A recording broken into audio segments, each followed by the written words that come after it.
Hola, buenos días con todos. Soy el doctor Iván Ortega, médico ginecobstetra obstetra de Quito, Ecuador. Y pues ahora vamos a hablar de un tema súper interesante que es la neoplasia vulvar intraepitelial.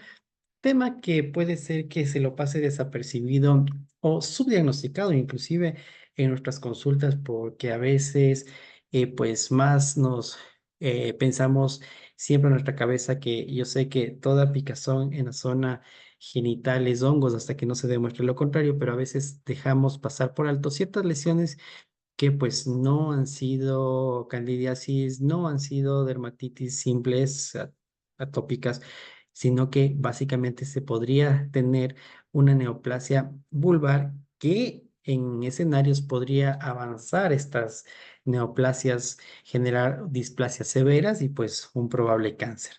Dentro de esto, pues vamos a ver la introducción, la nomenclatura y clasificación, un poco de epidemiología, etiopatogenia, histología, la clínica, el diagnóstico, el tratamiento, seguimiento y la prevención y lo que tiene que ver con vacunas profilácticas, que es un tema que ya lo voy a presentar en este curso también, que pues actualmente sabemos que tenemos la nonavalente. Dentro de la introducción, la neoplasia vulvar intraepitelial o conocida como VIN se considera la lesión precursora del carcinoma escamoso de vulva. El diagnóstico precoz y tratamiento básicamente nos ayuda a hacer una buena prevención secundaria. Si bien es cierto, lo mejor es una prevención primaria, siempre lo que tiene que ver con la prevención y la promoción de salud siempre será mejor que tratar la lesión, pero pues el diagnóstico precoz nos puede llevar a tratamientos no tan lesivos y que podamos tener pues respuestas terapéuticas adecuadas. Dos entidades etiopatogénicas diferentes, esto hay que entender. La una es una infección por el virus del papiloma humano y pues las otras que tienen que ver con lesiones precursoras secundarias a dermatopatías crónicas que no tienen nada que ver con el virus. La conducta a seguir es del recto, justamente un reto de nuestra práctica profesional y asistencial diaria. Dentro de la nomenclatura y clasificación, bueno, tenemos dentro de esto el término VIN, que es introducido por primera vez por Richard, es una adaptación del SIN, justamente, o del NIC, con más en términos en castellano, neoplasia intraepitelial del cérvix.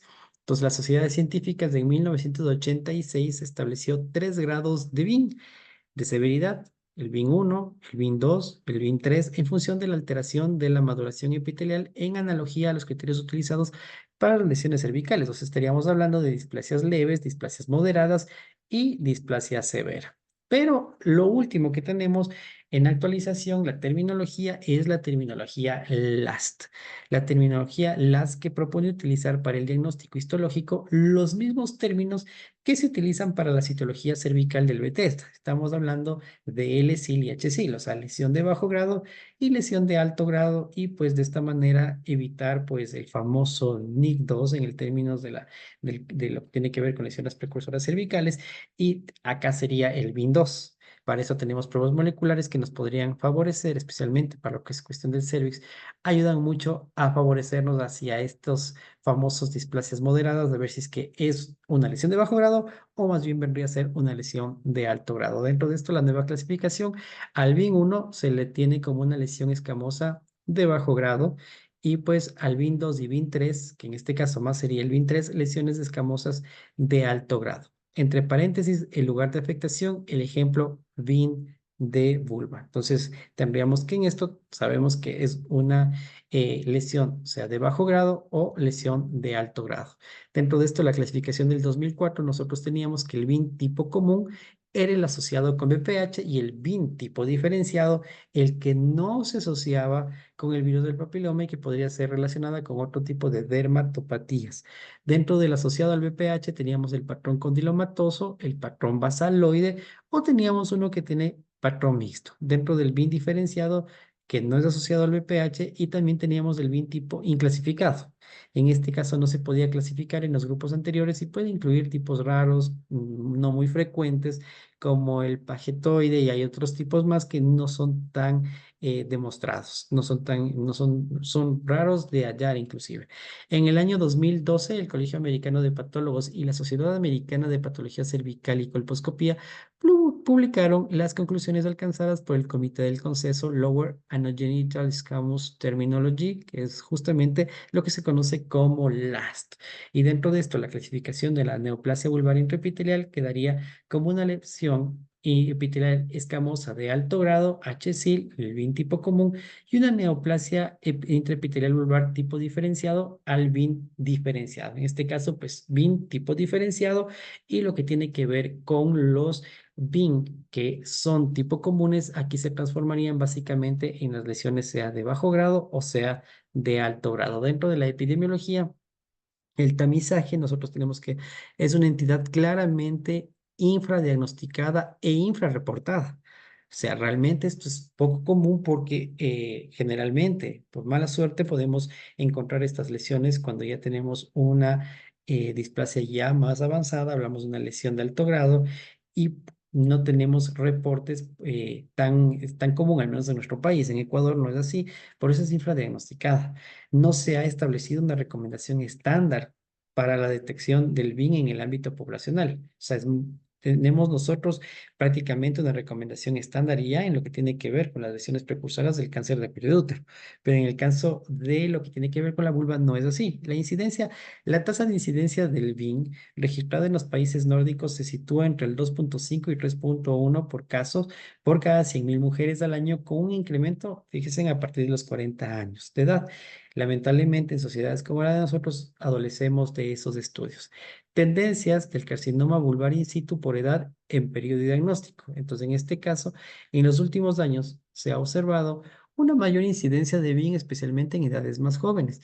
Y esto tiene que ver, al menos con lo que tiene que ver con el BIN común que se le conocía anteriormente, que hablamos de una lesión intraepitelial, por las relaciones sexuales a temprana edad y porque además de que son relaciones a temprana edad, hay mucha promiscuidad en el grupo etario de adolescentes que ha hecho que nosotros diagnostiquemos a temprana edad lesiones inclusive carcinomatosas.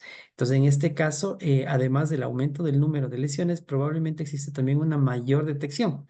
¿Sí? ¿Por qué? Porque tenemos ahora la sensibilización acerca de lo que tiene con la infección del VPH, cada vez es mayor, inclusive ahora por redes sociales, nuestros jóvenes estudiantes de medicina, médicos jóvenes, están haciendo una buena labor en ese sentido, comunicando a la población por redes sociales y cada vez se está aprendiendo mucho más de esta temática y hace que las pacientes puedan acudir más fácilmente al médico, además de con las técnicas diagnósticas que tenemos hoy en día. Y en este caso, y el mejor conocimiento sobre el virus. Se sabe más del virus. Anteriormente había estas lesiones, pero no eran tan llamativas y más que nada no eran tan visibles como en la actualidad. Las lesiones precursoras y las neoplasias del tracto genital inferior. Entonces ya se conoce mucho más sobre esto y pues ya eso hace que sea más visible este tipo de patología.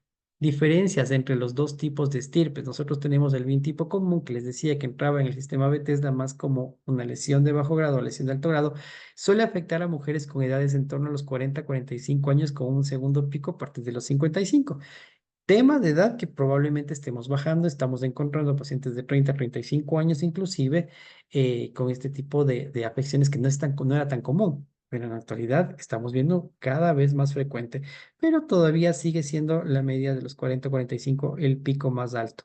BIN tipo diferenciado, en cambio, este sí es un campo en el que nosotros, y esto no ha cambiado, porque no se relaciona con el virus del papiloma. En este caso, como les dije, se relaciona con otro tipo de afecciones dermatológicas y generalmente este es más visible pasado los 60 años. Por eso es que las lesiones, esto nos ayuda muchísimo para el tema de la historia clínica, de la entrevista con nuestros pacientes, del hecho de que tengamos sentado en nuestro frente a una paciente joven versus una paciente posmenopáusica, ya nos pondría en nuestro tapete, en nuestra cabeza, que nuestro paciente probablemente si tenemos o estamos frente a un BIM, lo relacionemos con el que tiene que ver con el VPH, ¿no? La etiopatogenia, dentro de esto encontramos, dentro de esto el BIN tipo común, son los genotipos oncogénicos del VPH que van a ser los causantes de esto. Principalmente sabemos 16, 18 o inclusive tenemos otros tipos de alto grado, como les hablábamos en los estudios anteriores, tenemos el 33, el 31, que en nuestro medio podría ser mucho más común que el 18.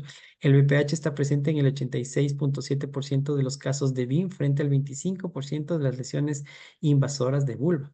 Entonces, claramente hay una relación ya con revisiones sistemáticas, con metaanálisis de la relación que tiene el BPH con las lesiones justamente y que tienen que ver con displasias. El genotipo más común de las lesiones de alto grado es el biotipo común. En este caso estamos hablando del BPH 16, ¿sí?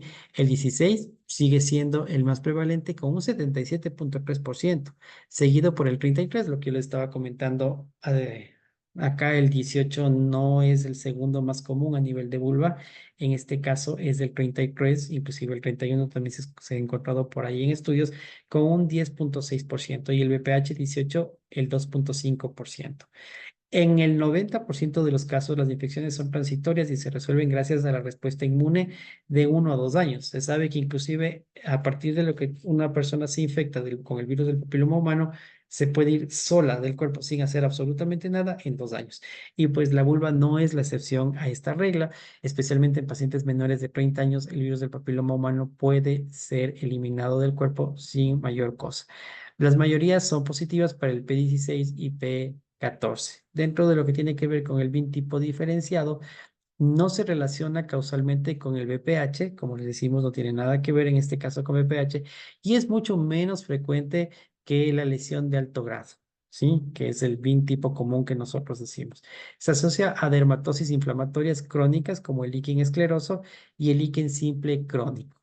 Hay que tener en cuenta que el líquen en pacientes posmenopáusicas hay que hacer un buen seguimiento porque el líquen podría generarnos algún tipo de cáncer a largo plazo si es que no se controla en pacientes posmenopáusicas. Desde el punto de vista molecular, se constata la sobreexpresión del P53 y negatividad para el P16 en más del 80% de los casos. Histología. Dentro de esto, el BIN tipo común, que es el que se relaciona con el BPH, con la lesión de alto grado, tenemos acantosis, que es el engrosamiento dérmico, la hiperkeratosis, que es algo muy común en los casos relacionada con el BPH, que viene a ser una hipertrofia de la capa córnea de la epidermis, de las capas más superficiales. Para keratosis, en cambio, esta es una alteración de la maduración celular de la capa córnea de la epidermis, pérdida de la maduración celular, tenemos hipercromasia nuclear, incremento de las figuras mitóticas, pleomorfismo, hay un cambio totalmente, los núcleos inclusive aquí se encuentran totalmente alterados, y aumento de la relación núcleo-citoplasmática. Mientras más alteraciones hay, más nos estaríamos yendo hacia las lesiones de alto grado. Habíamos hablado en un inicio que también tenemos lesiones basaloides y lesiones condilomatosas. Dentro de esto, las basaloides son típicamente planas, compuestas por células pequeñas, son uniformes, semejantes a las células basales, relación núcleo-citoplasmática es alta y hay cambios coilocíticos, ¿sí? La de cambios coilocíticos, que acordémonos que es prácticamente una vacuolización, un halo alrededor de los núcleos, que esto es algo muy común, los famosos coilocitos. Las lesiones condilomatosas, que aquí típico tenemos acantosis, tenemos papilomatosis marcada en crestas interpapilares engrosadas, marcado pleomorfismo celular y además de eso cambios coilocíticos prominentes.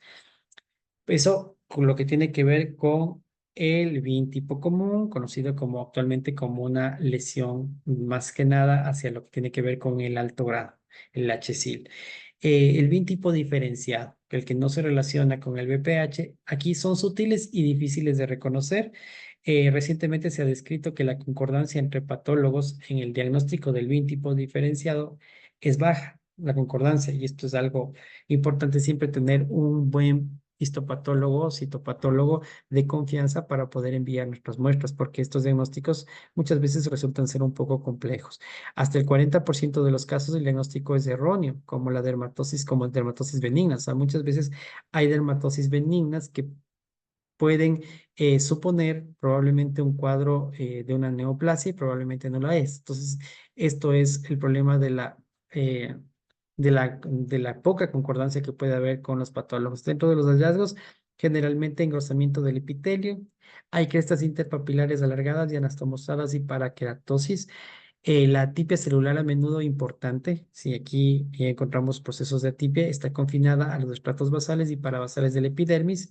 Generalmente, acordémonos, las células del BPH afectan más a los estratos superficiales. En estas capas se identifican con frecuencia mitosis atípicas. Entonces aquí podemos ver una biopsia de vulva con infección por el virus del papiloma humano donde se ve acantosis con la presencia de coilocitos. Generalmente los coilocitos son células en las que se ve prácticamente como una vacuola alrededor de los núcleos. Entonces esto es muy importante. Generalmente es una vacuolización. Aquí podemos ver en este sector de acá. Esta parte es lo que se conoce que a nivel más superficial son los cambios coilocíticos son además a nivel superficial cuando se tiene que ver con el virus del papiloma humano, a diferencia de lo que tenía que ver con el VIN diferenciado, que más bien los estratos basales son los que más son afectados. La neoplasia epitelial vulvar de bajo grado, pérdida de la maduración del epitelio limitada al tercio inferior. Sí, en la parte de inferior es la pérdida de maduración, empiezan a crecer células de manera inmadura y además de eso, en el tercio superior nosotros tenemos la vacuolización. Ahí podemos encontrar células donde se ve justamente un halo, ¿sí? Y que es lo que nos está generando la presencia, lo que nos está diciendo como coilocitos, donde se ve una célula ampliada, cambiada, transformada y con estas alrededor del núcleo como una especie de vacuolas que nos permite identificar fácilmente o a los histopatólogos para dar un veredicto en cuanto a su diagnóstico. Acá también podemos encontrar fácilmente como una vacuolización alrededor de los núcleos para decir que se trata de presencia de coilocitos. Aquí se encuentran en esta biopsia, se encuentran abundantes coilocitos. Sí, miren, ustedes pueden ver, miren las células, la diferencia de las células de acá con las células que tienen coilocíticos, donde se puede ver el halo transparente prácticamente que le envuelve. Aquí se ve. Aquí es mucho más fácil ver alrededor del núcleo y aquí prácticamente que está tomada la célula entera. Entonces, aquí tenemos abundantes coilocitos que nos puede generar, obviamente, la presencia o indicar al patólogo la presencia de este tipo de células relacionadas con alteraciones por el virus del BPH. Acá también podemos ver lo mismo. Aquí tenemos una neoplasia intraepitelial vulvar de alto grado en el tercio inferior y medio con pérdida de la maduración. Miren, aquí tenemos pérdida de la maduración completamente, no son células formadas. Miren esta diferencia de estas células con las células basales y lo que pasa en el tercio superior. Miren, aquí ya empiezan a aparecer estas células. Miren la diferencia de estas células con esta célula, con este halo que se puede ver refringente o blanquecino para que se entienda que tiene que ver con los coilocitos. Fíjense, aquí tenemos esto, genera mientras más problemas de maduración celular tenemos y podemos más bien, y además de eso, tenemos pleomorfismo. Hay además de eso, atipia, donde tenemos prácticamente alteraciones de los núcleos a nivel de las células más superficiales. Ya cuando tenemos atipia, esto ya nos podría estar relacionando con lesiones de alto grado. Entonces, para no olvidarnos los coilocitos, ¿sí?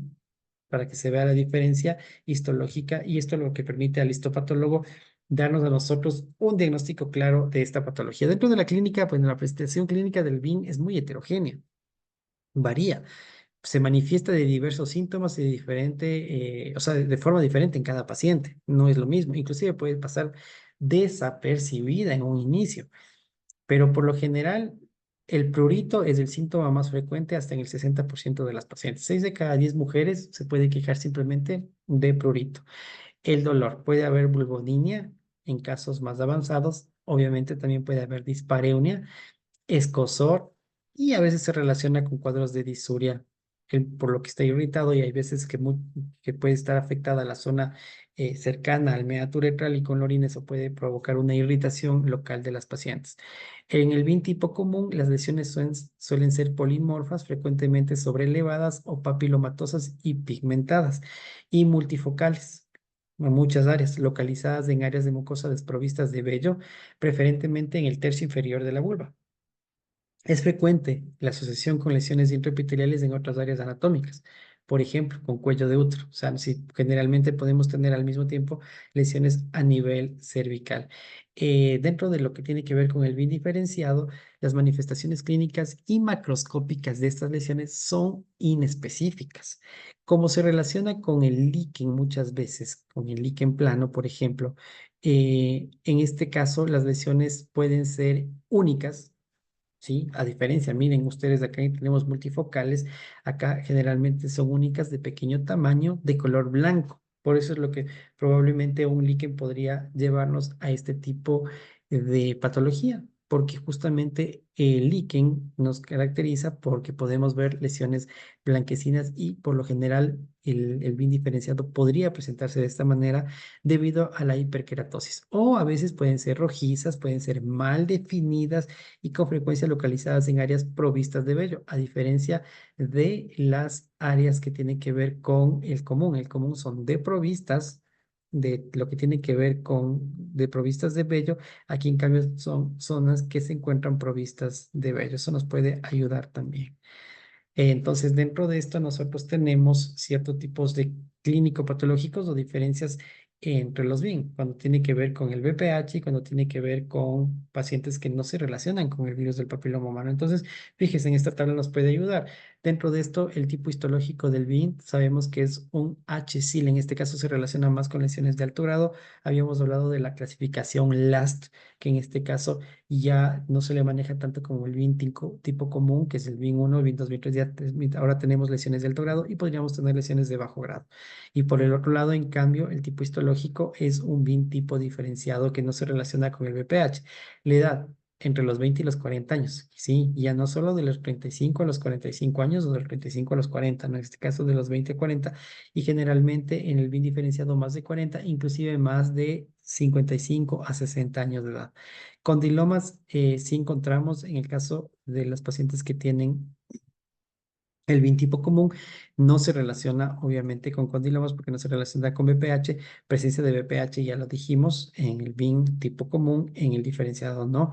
Citología anormal probablemente se relacione. Habíamos hablado de que se puede relacionar con presencia de lesiones de bajo o de alto grado en otras partes del organismo. Hablamos del tema genital específicamente, como el cuello. En cambio, aquí la citología generalmente es normal en estas pacientes.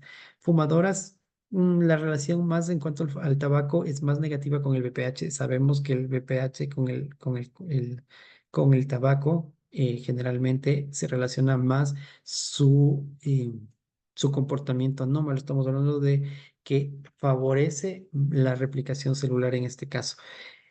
En cuanto a lo que tiene que ver con el bien diferenciado, sí se puede relacionar con el tabaquismo. Sabemos que el tabaquismo es pésimo para todo, pero como les vuelvo a repetir, la clara diferencia en este sentido, porque es mucho más acentuado que el tabaquismo empeore las lesiones que tienen que ver con el virus del papiloma humano. El inmunodepresión VIH generalmente se ve más en estos casos que tiene que ver con el virus, con el común, más no genera un empeoramiento con el cuadro del tipo BIN diferenciado. Focos lesionales tenemos múltiples, esto sí, tenemos múltiples porque se relaciona con el virus que puede salir en múltiples zonas. En cambio, el BIN, el común era el múltiple que se relaciona con BPH. En cambio, las lesiones del BIN tipo diferenciado son únicas. Neoplasias asociadas al tracto genital inferior, pues se relaciona con el BIN común, tiene que ver con el virus del papiloma humano. Esto no tiene nada que ver con el diferenciado. Asociación con dermatosis inflamatorias, las que tienen que ver con el virus del papiloma, con el tipo común, no se relacionan. En cambio, ¿qué es lo que pasa con el diferenciado? Esta sí se relaciona con dermatosis inflamatorias, como lo que ya dijimos anteriormente, por ejemplo, el líquen. El pronóstico es favorable en el caso de las lesiones por el VPH cuando se encuentran a tiempo. En cambio, cuando no se relaciona con VPH, el cuadro es más desfavorable porque este tipo de lesiones pueden ser un poco más agresivas. Marcadores moleculares, aquí tenemos la integración del VPH P16 y P14, y en cambio lo que podemos encontrar en el caso del BIN tipo diferenciado, una mutación del P53. Dentro del diagnóstico, la exploración física y la vulvoscopía es necesaria. Ante una lesión sospechosa, una lesión que nos llame la atención, tenemos que irnos por la vulvoscopía. No hay que tenerle miedo a este examen, no hay que dejar pasar las lesiones, si son lesiones especialmente crónicas de las pacientes, que no es una lesión que le salió recientemente, sino que es una lesión que la paciente está padeciendo semanas, hay que ponerle mucho cuidado.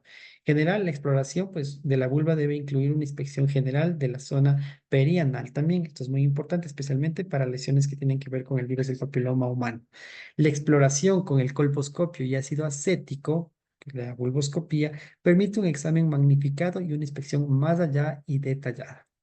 El ácido acético, hay un poco de controversias con el ácido acético porque dicen que el ácido acético en esas zonas podrían pintarse de aceto blancas lesiones que no tienen nada que ver con lo que tiene que ver con, o sea, nada que ver con lo relacionado al virus del papiloma humano, pero todavía sigue siendo de elección el ácido acético al 5%, aplicarse durante varios minutos para que sea efectivo en las áreas de epitelio queratinizado. Hay que ver bien porque puede haber otro tipo de lesiones que pueden tomar coloración aceto blanca y nos puede a nosotros aquí se altera un poco nuestro diagnóstico o nos pueden confundir.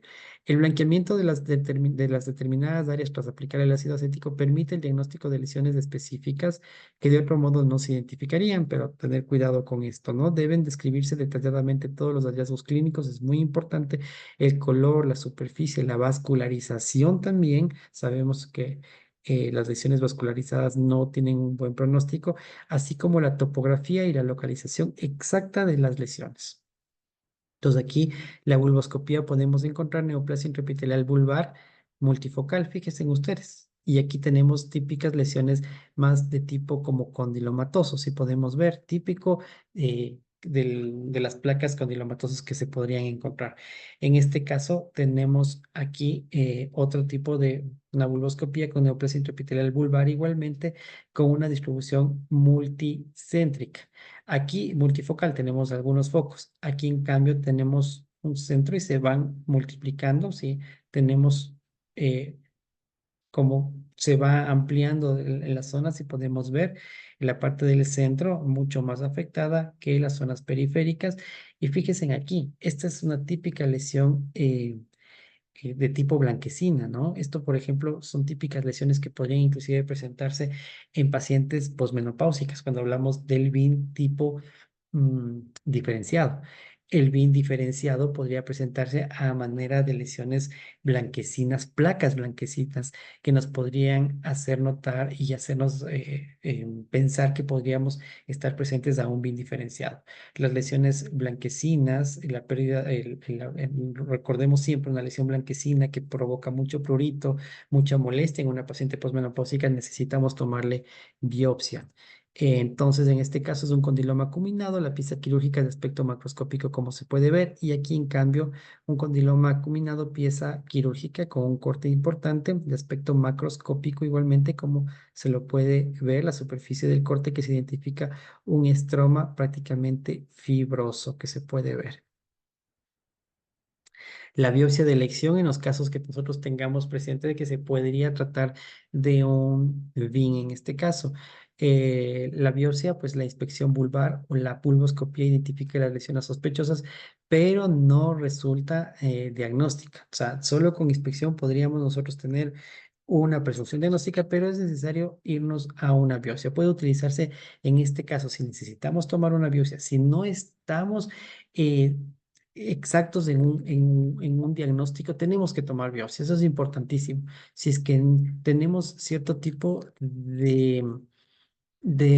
puede ser más que una confusión donde no estemos claros de la lesión que estemos viendo, eso es una indicación de biopsia y puede ser utilizada con una pinza sacabocados, el punch dermatológico de Keyes, también el bisturí o las tijeras.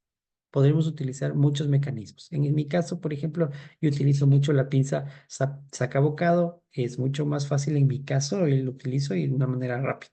La muestra que debe incluir, esto es importante, debe incluir no solo la parte epidérmica, sino que debería tener tejido subcutáneo o estroma. ¿Para qué? Para que se permita una correcta orientación de la muestra. Esto es importantísimo. Nos recomiendan que la muestra, la toma de la muestra debería ser no tan superficial. Deberíamos tener también tejido subcutáneo. Entonces, ¿cuáles son las indicaciones de biopsia de la lesión vulvar? Lesiones pigmentadas. Esto ya lo sabemos. Siempre cuando hablábamos de dermatología, siempre nos decían, una lesión pigmentada hay que ponerle cuidado. Condilomas o lesiones verrugosas en mujeres menopáusicas también deberíamos tener cierto tipo de cuidado en este tipo de pacientes. Sabemos que el BPH pasada cierta edad se vuelve más, podría volverse más persistente. Y sabemos que una lesión cancerosa comienza con lesiones persistentes o previamente se dan lesiones virales persistentes que nos pueden generar este tipo de problema. Una lesión vulvar clínicamente no filiada y con duda diagnóstica. Yo que les decía, si ustedes tienen duda diagnóstica, es importante una toma de biopsia. Cuando tenemos sospecha de invasión y cuando previamente tengamos el tratamiento destructivo médico, ¿sí? Esto es importante, las indicaciones de biopsia de la lesión vulvar. Factores asociados a riesgo de invasión oculta, lesionales, cuáles tenemos en este caso, lesiones ulceradas, nodulares o extensas, lesiones con necrosis, lesiones de base indurada, áreas hiperqueratóxicas, lesiones multifocales, vascularización atípica. Acuérdense que los vasos sanguíneos cuando tenemos lesiones vascularizadas deben ser estudiadas. Crecimiento rápido de una lesión también es importante. Entonces, estos factores que les acabo de mencionar ahorita son los factores que nos pueden indicar un riesgo de invasión oculta, un riesgo de metástasis en el caso de que tengamos una lesión cancerosa. Y clínicamente, ¿cuáles son los aspectos? Lo uno, esto tenía que ver con aspectos de la lesión en sí, y por el otro lado, a mi derecha, en cambio, los aspectos clínicos que nos habrían una presunción de que puede tener una paciente invasión. La edad avanzada siempre va a ser, ya vimos hace un momento, el pronóstico de un BIN común, ¿sí? De una lesión de alto grado por BPH tiene mejor pronóstico que una lesión en una paciente menopáusica o posmenopáusica que tiene un BIN diferenciado. La edad avanzada, más de 50 años, y que tenga algún tipo de inmunosupresión. Y hábito del tabaquismo, siempre, ¿dónde no está metido el tabaco en este caso? El tratamiento, bueno, los principales objetivos que se debe perseguir en el tratamiento son prevenir la progresión a carcinoma invasor, es sumamente importante. Inclusive nosotros tenemos que ir a detectar a tiempo, diagnóstico precoz, encontrar la lesión en bajo grado, esto es importante para poder hacer un seguimiento adecuado, porque ya con lesiones cancerosas ya es un poco más complicado el tratamiento, más que nada el seguimiento. Curar o paliar los síntomas, evitar las recidivas es importante, por eso es que la vacunación es supremamente importante. Pacientes que tenemos BIN, estamos hablando del BIN común, del BIN que se relaciona con lesión de alto grado, estas pacientes deberían vacunarse. A pesar de que tengan ya el virus, recordemos que las vacunas, además de ser profilácticas, nos ayudan a disminuir la virulencia y las recidivas virales y podrían ayudarnos al tratamiento. Preservar la anatomía y la funcionalidad vulvar, sobre todo. Hay que tratar de preservar la anatomía. El aumento de la incidencia de VIN en mujeres jóvenes observadas en los últimos años ha contribuido a la búsqueda de tratamientos más conservadores. Yo les dije, el hecho de la promiscuidad del inicio a temprana edad de relaciones sexuales nos están indicando lesiones de alto grado en pacientes más jóvenes y que inclusive cánceres y que tenemos que ser un poco más disuasivos, un poco más cuidadosos en nuestros tratamientos, especialmente lo que tiene que ver con los quirúrgicos. Entonces nosotros tenemos de ahí tratamientos decisionales, tratamientos destructivos y tratamiento tópico. Los decisionales, pues tenemos la decisión local simple, donde se genera un margen de seguridad de 0,5 centímetros con una profundidad mínima de 3 milímetros en áreas pilosas y 1 milímetro en áreas no pilosas. Tenemos lesiones, ya cuando las lesiones son un poco más amplias, termina de una vulvectomía parcial o completa, dependiendo del caso.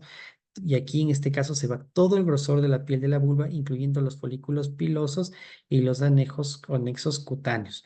Indicaciones bien extensas, ¿no? Esto es para casos de bien extenso o lesión de alto grado eh, que podrían complicar el cuadro con un cáncer. Vulvectomía simple también en este caso que tiene que ver con la extirpación de todo el grosor de la piel vulvar, incluyendo los labios mayores, menores y clítoris. Estamos hablando y esto ya tiene que ver con cáncer, ¿no? Aquí ya el tratamiento va dependiendo de el tamaño de la localización y qué tan severo esté en nuestra lesión, o sea, de nuestra paciente. Tenemos los tratamientos destructivos, que es una destrucción tisular sin tomar pieza quirúrgica. Esto no es tan adecuado porque siempre tenemos que tener un diagnóstico preciso y siempre cuando hacemos tratamientos decisionales, pues el patólogo va a tener la pieza completa y nos puede decir si es que sacamos la lesión con los márgenes libres. Importante, para ser destructivo, generalmente los tratamientos destructivos van enfocados más a problemas con condilomatosis, por ejemplo, a verrugas. Pero en tratamientos donde tenemos un BIM, creemos que es una lesión de alto grado, o un BIM, en este caso diferenciado de una paciente, por ejemplo, posmenopáusica, mucho cuidado con este tipo de tratamiento. ¿Qué es lo que tenemos en la actualidad? Vaporización con láser de CO2, cada vez va creciendo los tratamientos con láser, a pesar de que no hay mucha evidencia 1A. Sí hay estudios, obviamente, hay estudios con láser, pero una evidencia 1A concluyente, todavía falta el metaanálisis por avanzar. En este caso del BIM estamos hablando. Potencia láser requerida es 10 a 20 watts, 3 a 4 milímetros en áreas pilosas y 0,5 a 1 milímetro en no pilosas. Tenemos terapia fotodinámica también. En este caso se utiliza ácido 5-aminolebulínico más luz de onda. Esto también se puede utilizar. Y aspiración quirúrgica ultrasónica cavitacional, conocido como CUSA, que son ultrasonidos para causar cavitaciones. Sí, el ultrasonido también es otra de las técnicas que se está utilizando actualmente. Como les digo, mucho cuidado, es mejor hacer excisional para que analice completamente la pieza, es mandar una pieza quirúrgica para que se tenga un estudio histopatológico completo y que nosotros nos dé tranquilidad a nosotros y a los pacientes de que estamos haciendo una labor de márgenes libres y que tuvimos, y más que nada para saber la naturaleza de la lesión. El tratamiento tópico, también se cuenta con tratamientos tópicos, dentro de estos el ciclofluoracilo, mucho cuidado porque esta lesión, el ciclofluoracilo puede quemar más, dañar los tejidos, mucho cuidado, hay que indicarle bien a la paciente cuando se manda este tipo de sustancias. Generalmente en nuestro país, al menos en el área ginecobstétrica, no se utiliza mucho ciclofluoracilo, produce descamación química y a veces se nos va de más. Posología, en este caso, pues se pone una capa fina y se debe utilizar un aplicador al 5%, 1 a 2 veces al día por 6 a 10 semanas. Imiquimod, el imiquimod es un tratamiento inclusive para condilomas que se puede utilizar hasta 4 o 6 meses como tope. Este caso es un inmunomodulador con efecto antitumoral. Actividad por estimulación de citoquinas locales es la manera como va a actuar, por ejemplo, con interferón. Y la posología, lo que se utiliza la crema al 5% sobre la lesión, 2 a 3 veces por semana, por 12 hasta 20 semanas para lo que tiene que ver con cuadros de BIM. Con condilomas generalmente lo que se hace es sí, hasta máximo 6 meses. Recordemos que la crema del Imiquimod hay que tener mucho cuidado con el tema de mucosas. No se debe enviar en mucosas porque puede provocar quemaduras. He visto quemaduras de vagina porque se les manda a ponerse tópicos vaginales y no está indicado para mucosas. Mucho cuidado con esto y delimitar mucho la lesión y hacerle que la paciente no esté colocada más allá, o sea, entre 6 a 8 horas colocada la crema y lavarse con abundante agua. Y tenemos otro tipo de tratamientos tópicos como el Cidofovir, que en este caso son análogos de los nucleósidos con actividad antiviral. Estamos hablando de que estos casos serían más para lo que tiene que ver con el tema del BIM común que se relaciona con el virus del papiloma humano. La posología, en este caso de un a 3%, se aplica cada día por 10 semanas. La terapia excisional, en este caso la excisión local simple de una lesión de alto grado, que estamos hablando vuelvo a repetir, con la clasificación LAST al BIM tipo común. Lo que se hace es intentar preservar la anatomía y funcionalidad vulvar. Recordemos que cada vez este tipo de lesiones es más frecuente en mujeres jóvenes. Las terapias decisionales, por un lado tenemos la excisión local simple y por el otro lado tenemos la vulvectomía cutánea parcial o total, dependiendo del caso. En cuanto a las decisiones locales simples, va enfocado a lesiones unifocales o multifocales, pero que son aisladas. son fáciles de ir tratándoles excisionalmente cada lesión. Pero en el caso de que tengamos que recurrir a la vulvectomía cutánea parcial o sea total, en este caso son lesiones multifocales, confluyentes o muy extensas, donde no podríamos hacer una excisión local simple. Por otro lado, nosotros tenemos que, descartada la invasión local oculta, podemos tener terapias destructivas, terapias tópicas y terapias combinadas. Aquí en este caso es básicamente para los tratamientos que nosotros no conocemos el tipo de invasión oculta que podría tener. Si es que nosotros descartamos que hay una invasión oculta, podríamos lanzarnos por otro tipo de terapias, como las destructivas que habíamos hablado con vaporización con láser de CO2. En este caso, lesiones introito, clítoris, periuretrales, áreas no pilosas, podemos amplias zonas que se puede utilizar y va enfocado en lesiones unifocales o multifocales aisladas. En el caso de terapias tópicas es muy parecido en la indicación hacia lo que tiene que ver con las terapias destructivas, utilizando el imiquimod hacia lesiones unifocales o multifocales aisladas. Y terapias combinadas que se puede hacer, por ejemplo, excisional más láser CO2 tópico o en este caso el tópico podría ser tanto con terapia destructiva o una terapia con imiquimod. Esto va enfocado en lesiones multifocales, confluentes o muy extensas. Entonces, simplemente aquí viene el arte del diagnosticar a tiempo. ¿Para qué? Para ser lo menos severo posible y destructivos posible, utilizando la mejor terapia. Hagamos un buen diagnóstico con una biopsia. Podemos ver si es que en la biopsia nos encontramos con una lesión que puede ser una lesión que no tiene que ver con alto grado y podemos irnos con terapias tópicas viendo qué es lo mejor y dependiendo qué es lo que nosotros hagamos. Si es que ustedes están haciéndose terapia láser con CO2, probablemente les vaya bien con esto.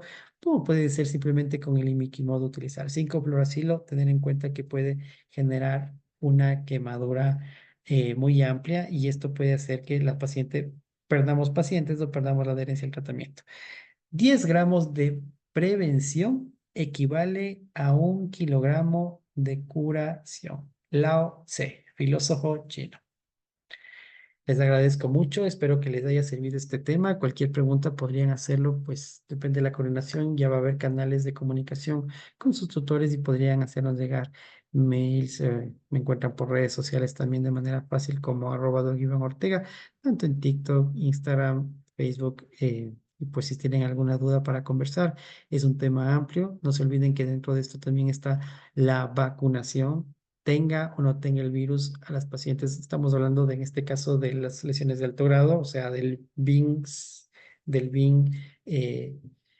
no el diferenciado, sino el BIN simple. En este caso, el BIN común, conocido como BIN común anteriormente, perdón, pues a estas que ahora se le conoce como HSIL, en este caso, pues utilizar la vacunación tanto preventiva como también en casos de que tengamos este tipo de lesiones, vacunemos a nuestros pacientes porque nos va a ayudar a mejorar el perfil o más bien, disminuir la virulencia del VPH y ayudarnos a parar un poco o contrarrestar las recidivas y que esto nos genere un dolor de cabeza, como lo son, y ustedes me van a dar la razón cuando tenemos condilomas en las pacientes, que se les presenta a cada rato. Ustedes utilizan la vacuna y probablemente las pacientes les disminuya estas recurrencias, molestosas recurrencias, y pues tengamos una respuesta terapéutica muy buena.